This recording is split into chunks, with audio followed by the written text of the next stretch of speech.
क्या आपको भी लगता है वेस्ट एशिया क्राइसिस ने इंडिया की एनर्जी स्ट्रेटेजी पूरी तरह चेंज कर दी है? और आपके दिमाग में ये सवाल है कि क्या इंडिया रशियन ऑयल पर और ज्यादा डिपेंड होता जा रहा है? चलिए अब इसे विस्तार से समझते हैं। दरअसल मार्च महीने में इंडिया के रशियन क्रूड इंपोर्ट्स में 90% की जबरदस्त बढ़ोतरी देखने को मिली। ये बढ़ोतरी ऐसे वक्त पर हुई जब ओवरऑल ऑयल इंपोर्ट्स करीब 15% गिर गए, क्योंकि स्ट्रेट ऑफ हॉर्मुज में हुई डिसरप्शंस ने ग्लोबल ऑयल सप्लाई को हिला के रख दिया।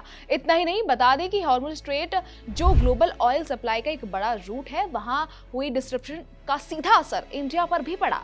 सबसे बड़ा झटका एलपीजी और एलएनजी में देखने को मिला। एलपीजी इंपोर्ट्स 40% तक गिर गए और कतर से आने वाला एलएनजी तो 92% तक क्रैश हो गया। ऐसे में इंडिया को तुरंत अल्टरनेटिव सोर्सेज की तरफ शिफ्ट होना पड़ा। अब इस स्टोरी में इसी मौके पर रशिया एक बड़ा बैकअप बनकर सामने आया। यूएस की तरफ से दिए गए 30 डे वेवियर के बाद इंडिया ने उन कार्गोज को रिसीव करना शुरू किया जो पहले से ट्रांजिट में थे, जिसके चलते रशियन ऑयल इंपोर्ट्स में अचानक स्पाइक देखने को मिला।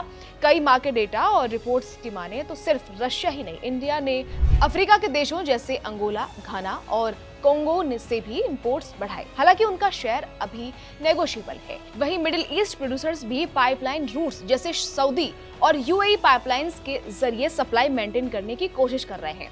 ऐसे में सवाल ये उठकर आता है कि इसका इम्पैक्ट क्या है। शॉर्ट टर्म में इंडिया ने डोमेस्टिक प्रोडक्शन बढ़ा सिचुएशन को मैनेज कर लिया है और कमर्शियल यूजर्स के लिए सप्लाई कट करके हाउस होल्ड एलपीजी डिमांड को प्रायोरिटी दी जा रही है। लेकिन लॉन्ग टर्म में ये ट्रेंड दिखाता है इंडिया अब ऑयल सोर्सिंग डाइवर्सिफाई कर रहा है और जियोपॉलिटिकल रिस्क के हिसाब से अपनी स्ट्रेटेजी चेंज कर रहा है। वहीं एक्सपर्ट्स टेक की बात करें तो उनका मानना है कि अप्रैल में भी रशियन सप्लाई स्ट्रॉन्ग रह सकती है और ईरान, वेनेजुएला जैसे ऑप्शंस भी सामने आ सकते हैं। तो कंक्लूड, ग्लोबल क्राइसिस ने इंडिया को मजबूर किया है कि वो ट्रेडिशनल सप्लायर से हटकर नए सोर्सेस एक्सप्लोर करें। यानी एनर्जी सिक्योरिटी अब सिर्फ सप्लाई नहीं बल्कि स्ट्रेटेजी का गेम बन चुकी है।